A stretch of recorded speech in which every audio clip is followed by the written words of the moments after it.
Hey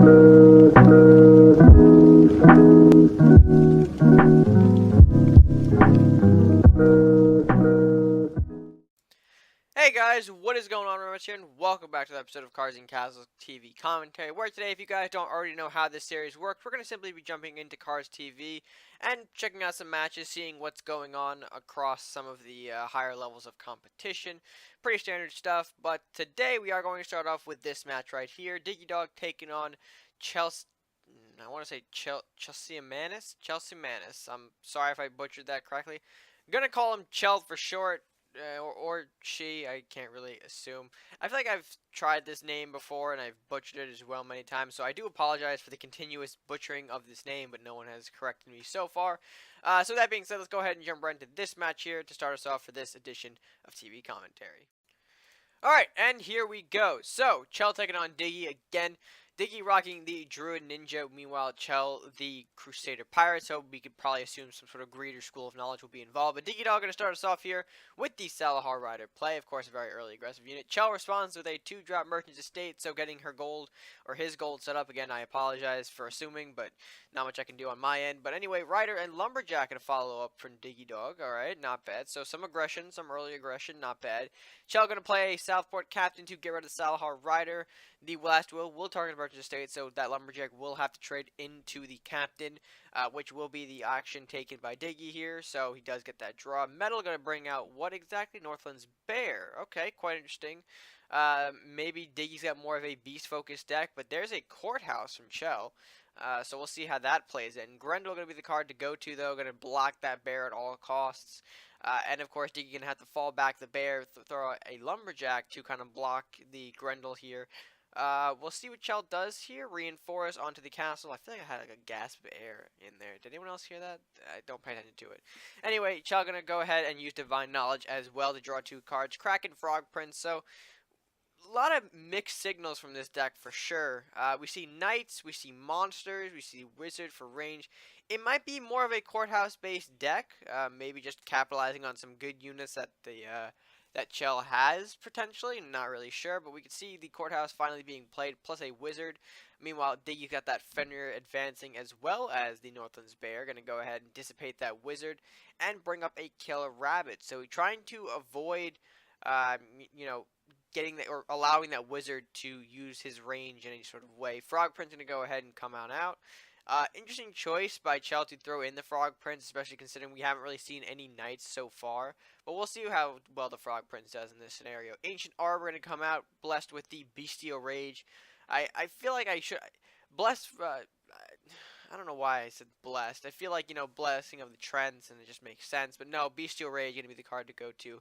There's a School of Knowledge. We can see from Chel's side following up with some 2 Banshees. So, looking to put the pressure on Fenrir, I think. That's the goal. But dissipate onto the Frog Prince. Get that out of there. Which is, you know, quite the investment for Chel, of course. Frog Prince, not a cheap unit, sitting at 7 gold.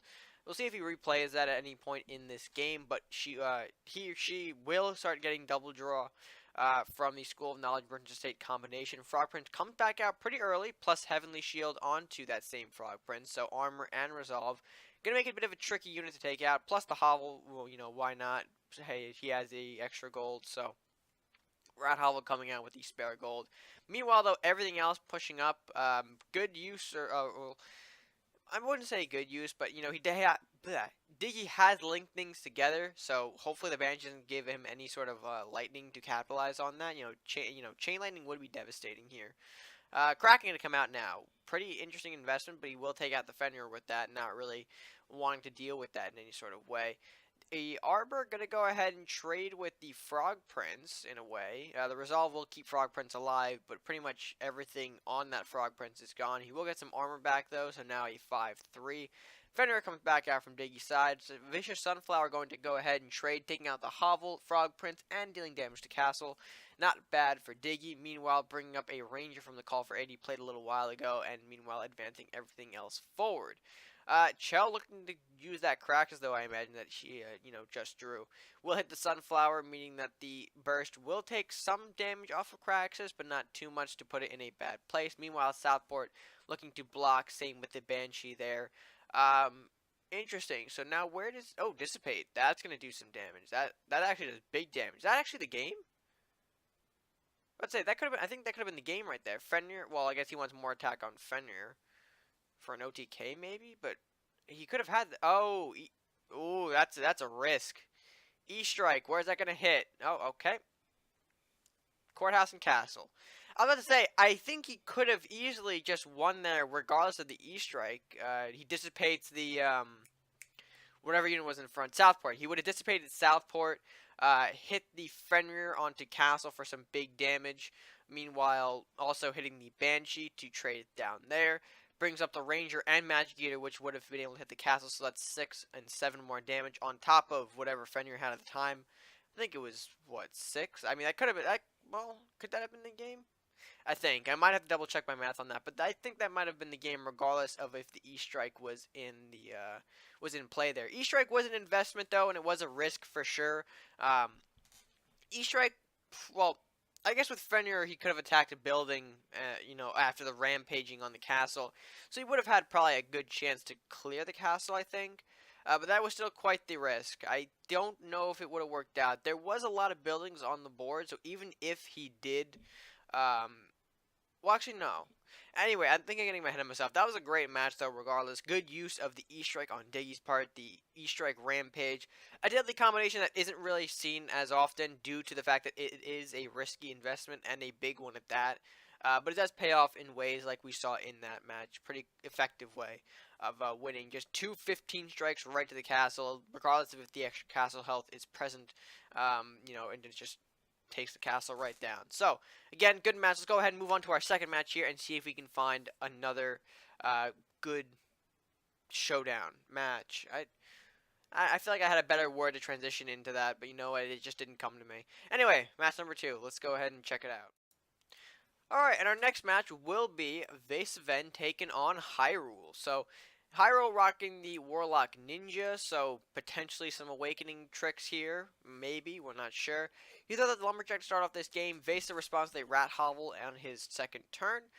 Pretty standard opening stuff here. That Rat's going to be useful for taking out the Lumberjack without a major investment from his side. Trap Medallion going down, well, Medallion plus Trap going down from Hyrule, so we got to assume something might be up on his side. It could be Detonate, Secret Dragon, Aijitsu, lots of different things. Vesa avoiding any sort of potential destruction here, or I guess early disadvantage by not attacking the Lumberjack in fear of maybe a Secret Dragon. But meanwhile giving Hyrule the chance to move up. Flame Shield on that Lumberjack plus Salahar Rider. Kaiji are going to come out. Kai Jr., Kaiji, or whatever you want to say. Colossus is going to go ahead and trigger the trap on Salahar Rider. That will be a Fire Drake, taking out the Rat in the process.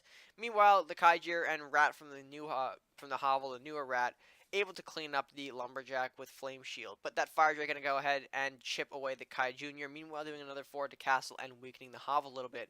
Plus Faithful Drake not taking out the Colossus. Interesting move there.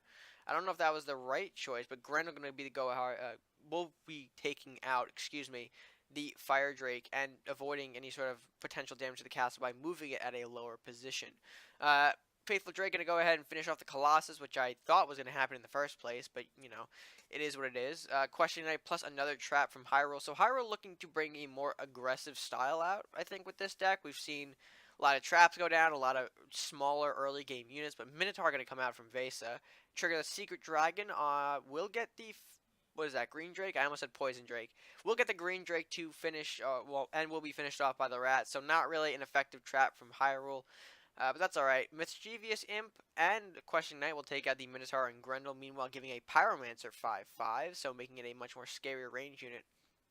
Which is good for Hyrule. It needs to give him a small kind of comeback to build up after losing the Green Drake from Secret Dragon. Behemothra and Headless Horseman, though, from Vesa.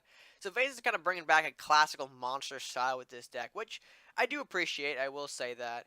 Flame Shield onto Pyromancer, going to go ahead and chip right at the castle, no fear whatsoever. He does take out the hovel with that, which I think is needed, but he's going to go ahead and pretty much sack this Pyromancer. He has to bank on base and not having a monster, but he does. Plays it in the wrong order, though. He probably should have got the Colossus out first to move the Behemothra, but I guess when at that point, you're kind of more focused on getting rid of the Pyromancer rather than kind of setting up your own Colossus. But regardless, Vesa still gets the job done. Hyrule going to go ahead and place one trap down, move his rider up one. Doesn't really have a lot to do, given his position. Horseman going to go ahead and chip Castle a little bit.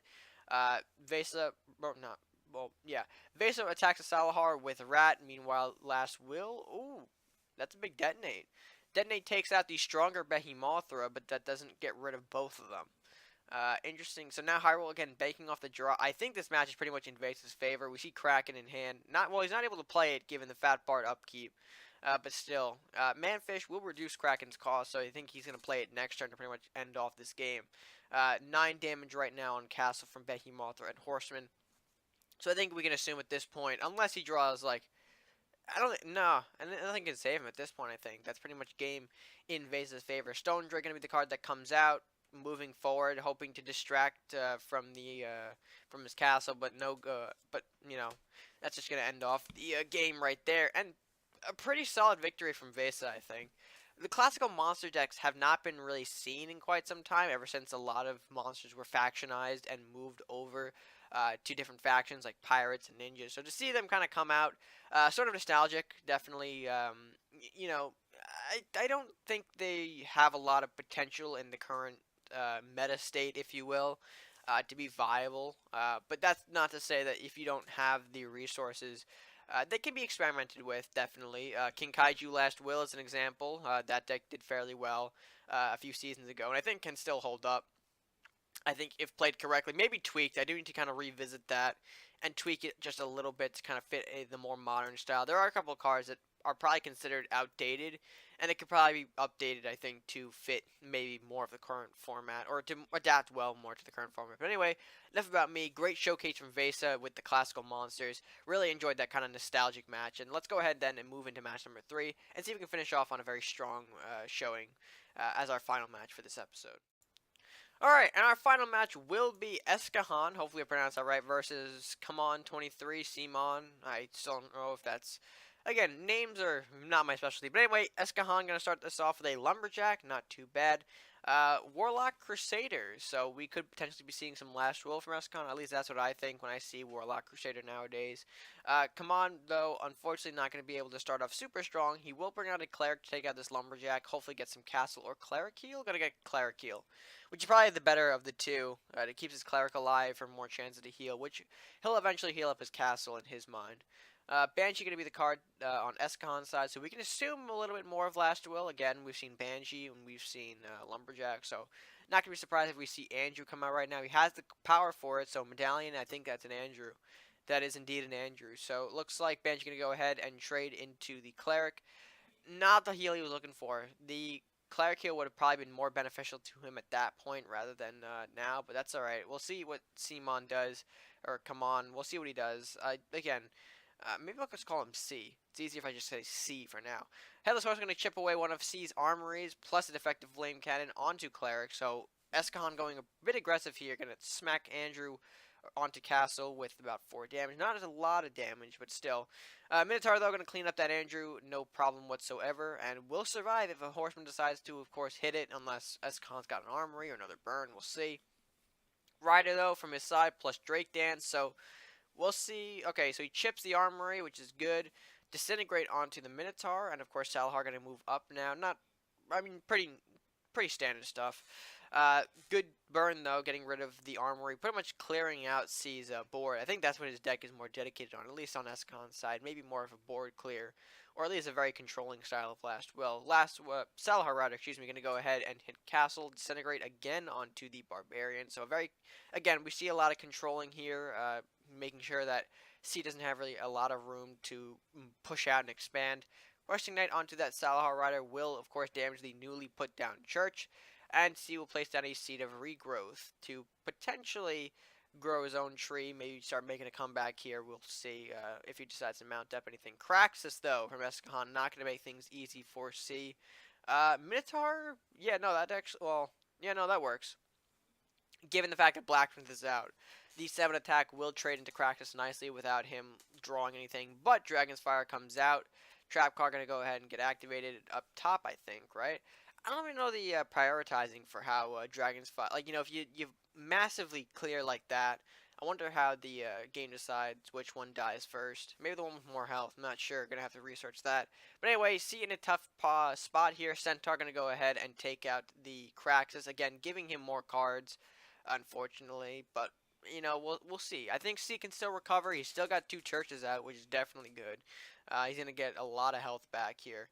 Atarius Files plus Lumber. Well, no, the Lumberjack got traded into Flamestorm from Esikhan will damage the Atarius Files, draw himself 2 additional cards.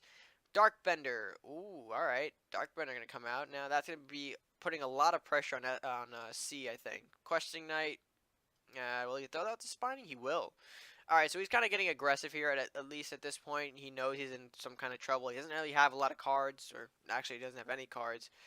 Against Esikhan's, I think, what is that? 1, 2, 7 or 8 card hand? I'm not sure. I think that's 8. Well, now it's 7 because it's disintegrate onto the Questing Knight.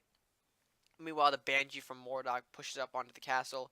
Will heal 2 out of the 3, though, given the churches are out. But, of course, C gonna have to, well, I'm not sure why. I kind of understand why. But C will surrender, giving Esikhan the win. A very dominating, very controlling match from Esikhan. We saw, a lot of burn from him. Multiple disintegrates, flame storms, flame cannons. So, Esikhan rocking the very control-ish last will deck, which isn't bad. It's a deck that can still run. I don't think it was as powerful as it once used to be, but I could still see it pushing itself into contendership here and there. So definitely one of those decks not to overlook, because they will spring up and jump you when you're least expecting it. But overall, I would say that's a pretty good demonstration of that last will. Unfortunately, C wasn't able to get the job done, but that's alright. I can see why he surrendered, though, running out of cards, and at that point, you're just kind of, a lot of pressure is being put on you from the opposing side, and if you don't have any resources to defend yourself, the game is pretty much over, I think, at that point. But anyway, again, good match from Esikhan, good win for him regardless, and yeah, I think that's going to do it for this episode, closing out quite well on that note. And with that being said, guys, if you did enjoy this edition of TV Commentary, be sure to show your support by giving this video a like, sharing, and commenting below your thoughts on which match was your favorite in this episode. And don't forget, if you haven't done so already, be sure to hit that subscribe button. Help show your support the channel by clicking that subscribe button. No extra cost to you, and helping us grow and thrive with, that little, just clicking the subscribe button. Just click it. That's all you need to do. Anyway, guys, going to do it for me for now. So, until next time, stay gaming.